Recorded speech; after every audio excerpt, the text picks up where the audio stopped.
It's 1:30 a.m. on September 25th, 2020, and officers from the Metropolitan Police Service are patrolling on London Road in Norbury, South London. Out of nowhere, they spot a male holding a duffel bag while wearing a black surgical mask, coat, trousers and boots. Although this wouldn't have usually aroused suspicion at that moment in time, remember most of the public were wearing masks. On this occasion, it did, as there had been burglaries in the area. The police thought this man, whoever he was, may be connected to the ongoing burglaries in the area, and so it was time to investigate.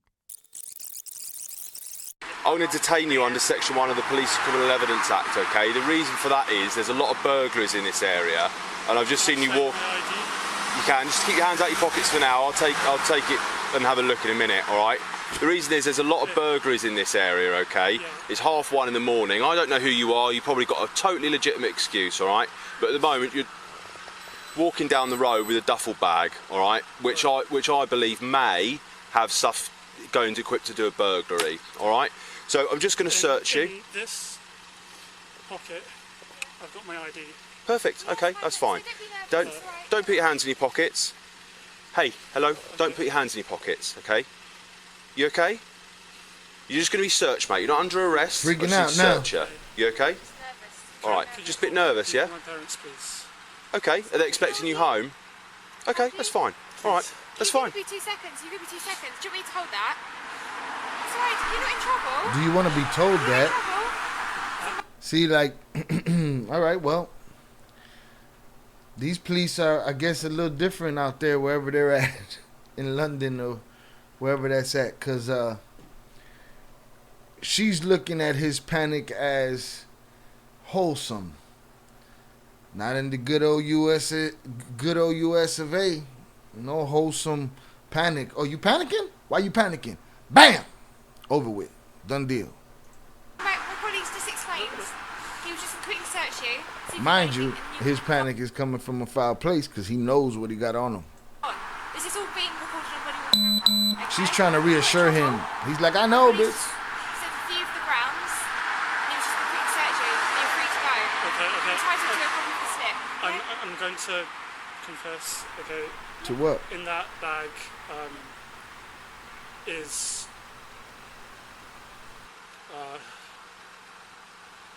non-medical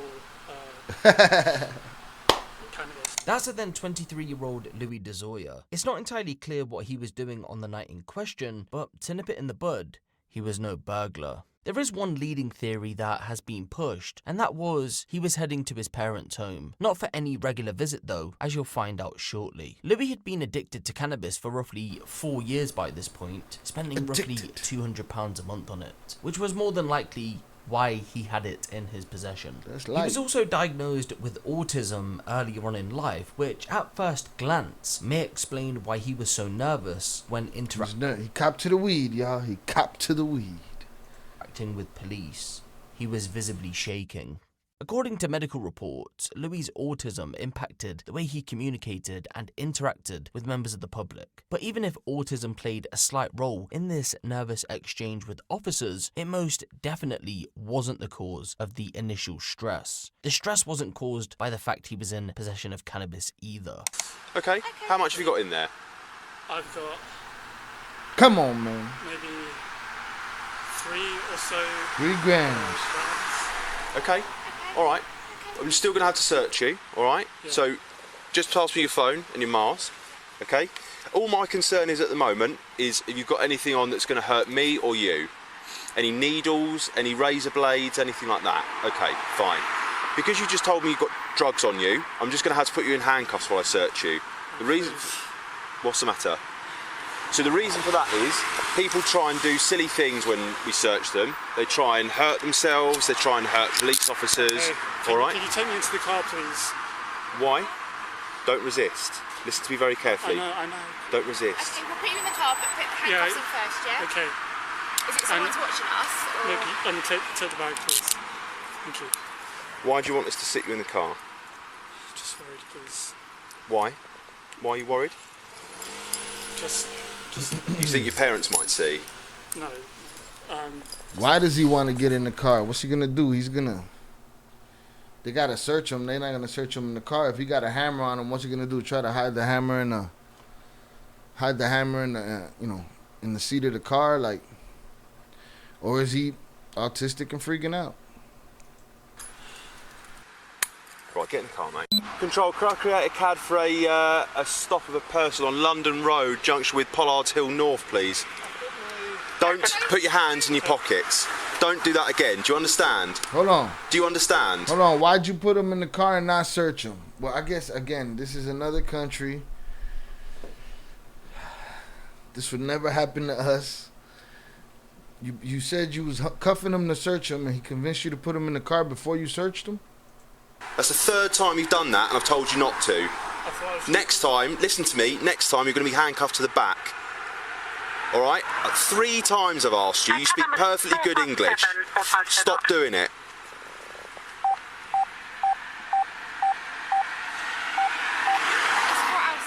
Well, because we don't know if you're reaching for a knife, we don't know what you're reaching in for your pocket. Inside is my, if you open Received. you'll see my ID, which has my address. At the moment, I've tried to do you a favour by taking you off the street. You've not told me why. I'm just saving you a little bit of embarrassment. Now you've reached into... Stop talking. You've now reached into your pockets 3 times. I've told you not to. Get that hammer out. Right? Shorty was slick. He tried to get that hammer out, stash it in the whip before dude put his hands on him. And this guy's naive. He ain't seeing it. They over here coddling this guy. Do I want them to shoot him? No. Do I want them to beat him up and smash him into pieces? No. Because they don't know what he has or doesn't have yet. They just need to do their job. You now told me you've got drugs on you when I thought you might have had some sort of tool on you to burgle someone's house. So now I'm going to search you stood right here, all right? Because I don't know what else you've got on you. And I think there's more to this story than you're letting on, despite having drugs on you, all right?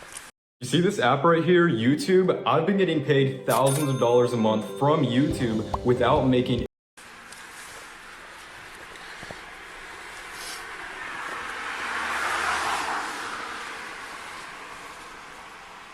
Okay, so I asked you earlier, I'm not too sure what the answer was. Have you got anything on you like sharp that can hurt me or you? No. No? You'll see what it is. It's not real. I believe we might do some paperwork. Stop. How many canisters? Yeah. Canisters. Oh. Shells. Right, at the moment, I'm Right. placing you under arrest for possession of what I believe to be bullets. All right. So what you do? You grab the bullets and stuck them back in the car?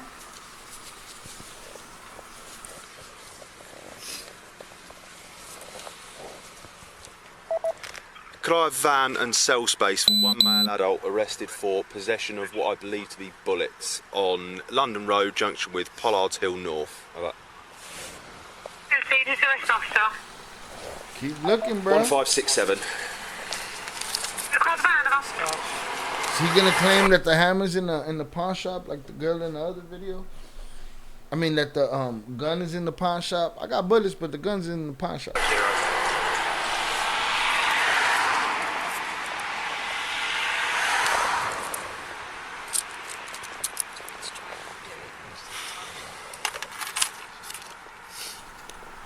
This guy's the professional. Look at him.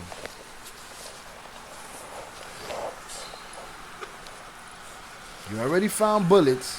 You better super search him. Or Okay. stand for somebody. Needs to search the back of him. Hey, Ryan, you've got South Scarborought Windmiller. Just say receive for me. Yeah, we're You saying. do. Just hold his jacket up for me. So,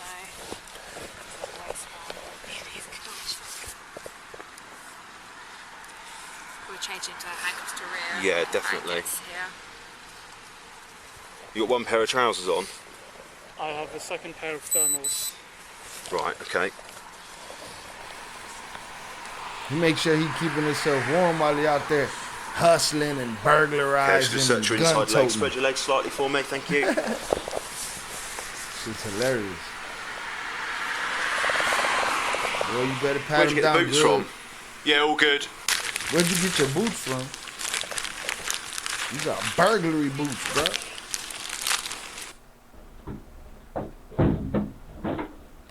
box. Mind your hands. Darling, I'm close to the door. Alright?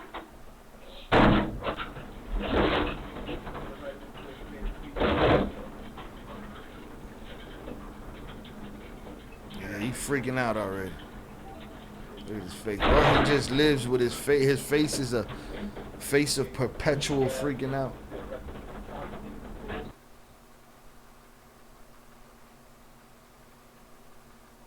So they searched him. They found bullets. They searched him some more.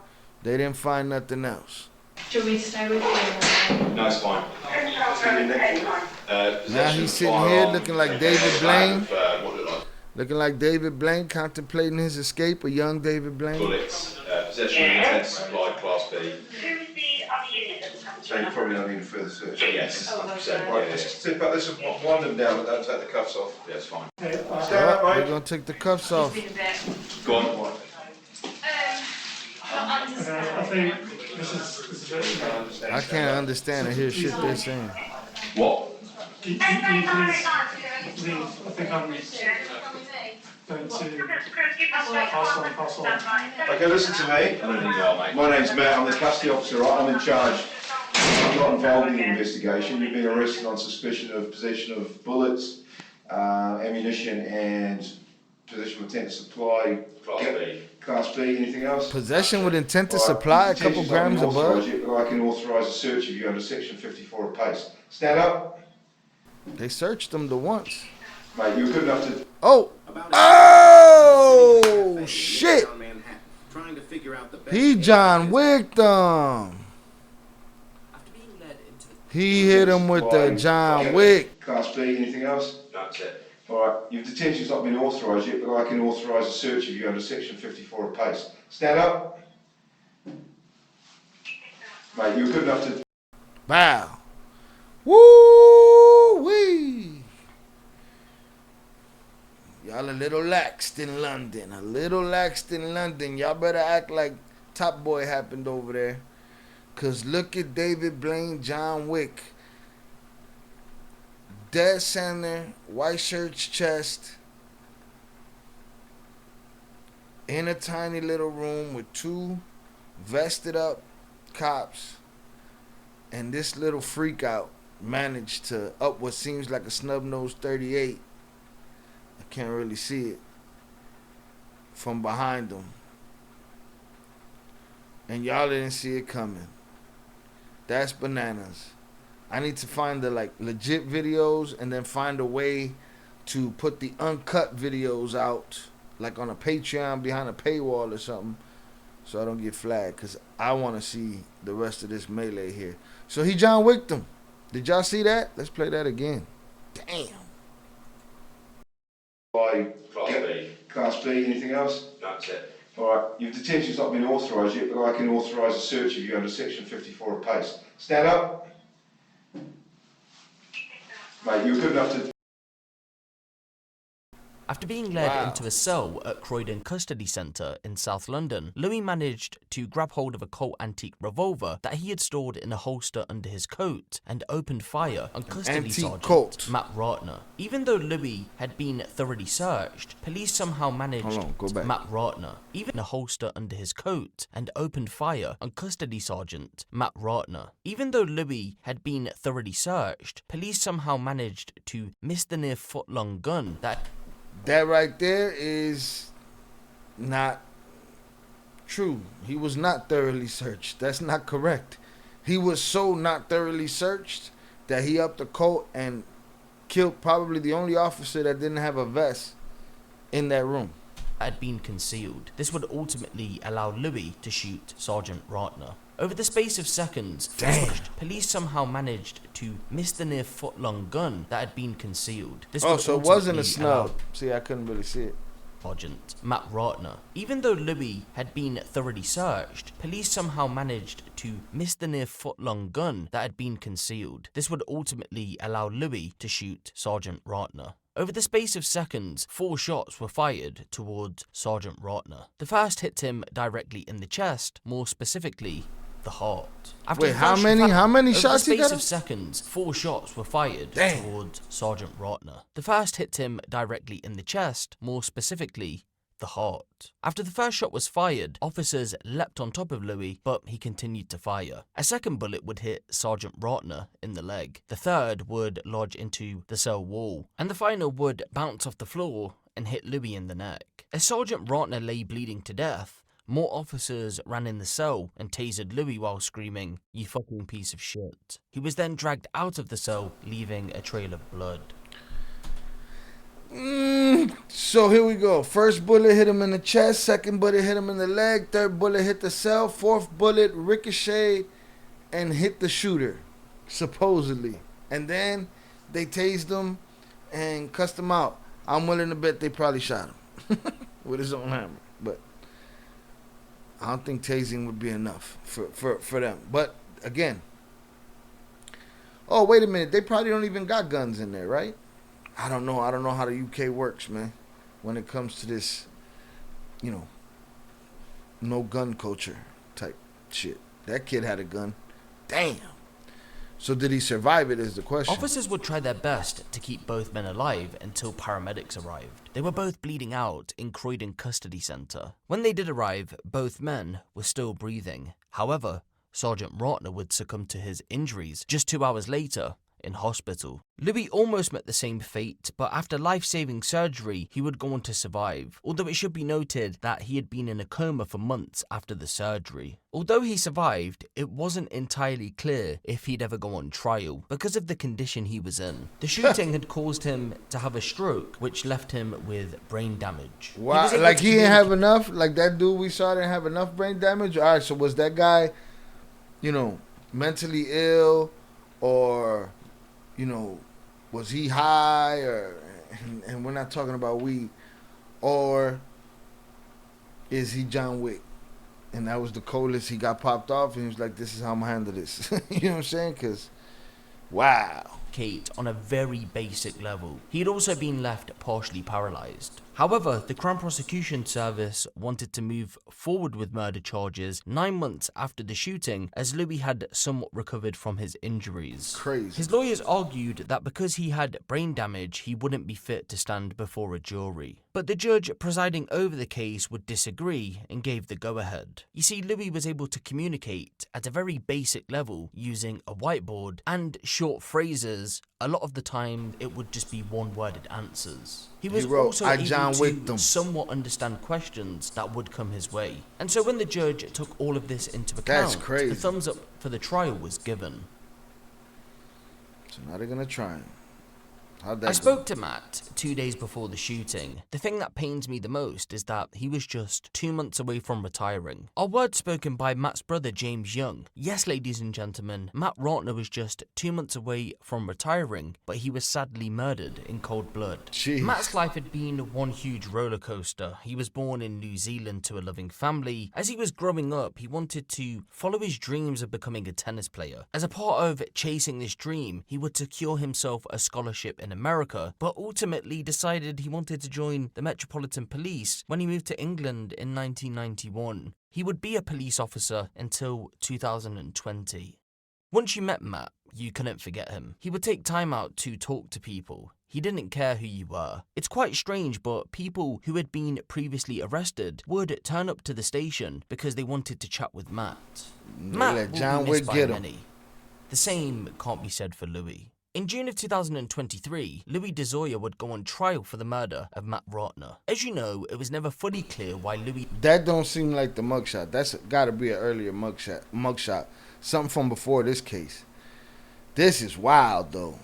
He pulled the strap in the interrogation room. Decided to go out that night armed with a gun. But the police and the Crown Prosecution Service did have one theory. He was going to either A, seriously hurt his father, or B, murder him. Again, this theory should be taken with a pinch of salt, because no charges in relation to Louis harming his father were ever placed against him. The reason why that theory was the strongest was because Louis and his father had a rocky relationship. You see, growing up, he would witness his father beat his mother. He would tell the jury using response techniques with his lawyer that he would be beaten by his father over trivial matters when he was a child. The police were fully aware there had been issues, as they had been called to at least one fight between the pair in the past. In 2019, they were called to the family home after a fight broke out. Louis had kicked his father off a bike because, quote, he had been talking too loud. During the trial, it emerged that Louis had purchased the antique firearm. There's always some abuse at the end of it. Sometimes there's not. Sometimes people are just born assholes.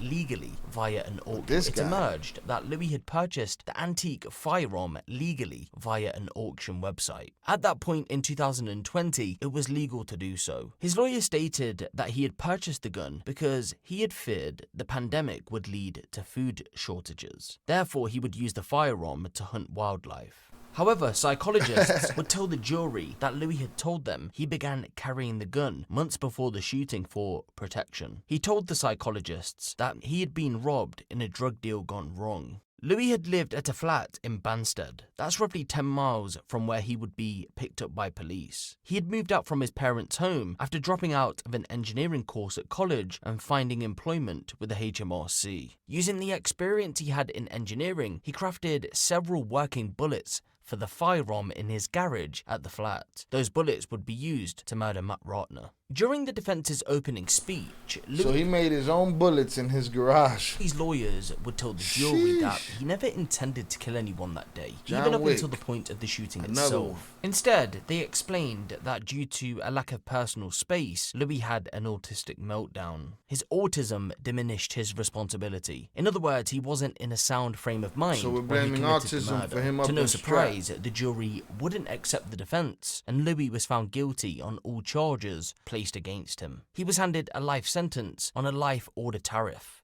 meaning he'll never be released from jail. That was the craziest John Wick move. Louis de Zoysa at Look at this dork. 1:26 in the morning on the 25th of September 2020, you shot dead Sergeant Matt Ratner. He was the custody sergeant at Croydon Police Station. He had devoted his life to public service. He put himself in the way of danger to protect the public and to protect and safeguard those who came into custody. You have robbed Sue Bushby of their future life together, Diane Peachy of her stepson, Luke Ratner of his father, and Jessica Williams and James Young of their brother. They are all rightly immensely proud of the man you killed. They recognise that you bear the sole responsibility for his murder. They say in their victim impact statements that for the officers who were on duty that night, they have nothing but support, sympathy, admiration and respect. You said that you had an autistic meltdown. You said that you had diminished responsibility.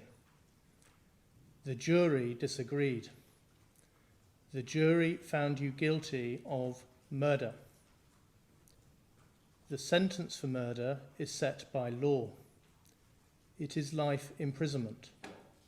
So I sentence you to life imprisonment. I have a great deal of medical evidence about your condition, and I have been given very great assistance from your lawyers. I have all the information that is necessary to pass sentence. The law requires the court to decide whether to set a minimum term order. They should lock your ass up for wearing that order. A minimum term order means that you can be considered for release after the minimum term. A whole life order means that you remain in custody for the rest of your Santa Claus. The aggravating factors in my judgment outweigh the mitigating factors. The aggravating effect of your use of a gun and the planning and premeditation outweigh the mitigating effects of your definitely premeditated. He was trying to figure out the whole time, how can I up this strap without them getting me first? Including the impact of custody. There is therefore no justification to depart from the starting point of a whole life order. That is what Parliament has decided should normally apply as a starting point to the murder of a police officer in the execution of their duty. AKA your dunzo. The seriousness of the offence means We that didn't minimum need to term listen to order Cookie the is Clown, not though. justified. You just basically A said whole life, order must life, be imposed. life, Louis de life. Zoysa, I sentence you to imprisonment for life. I impose a whole life order. That means you will remain in custody for the rest of your life. You may now be taken from the dock. That shit was wild, boy. Hold on, let me go back to the. This is crazy, man. I can authorise you, but I can authorise a search of you under Section 54 of PACE. Stand up. Mate, you're good enough Made his move. to... Damn, that dude went in there on some John Wick shit. He had been trying to pull that pistol over and over and over again. The other cop kept suspecting it. They said, oh, he was thorough. That cop got to feel like shit. I don't know if that was one of the cops that was in the room, but that cop got to feel like shit. He didn't search that kid. He was already suspicious of the kid. And they said, you know, Buddy that was narrating the documentary said, oh, he was thoroughly searched. He was absolutely not thoroughly searched. If he was thoroughly searched, he wouldn't have had a hammer in that little room with that cop with an exposed chest. Woo! Bananas. London, y'all better pay attention.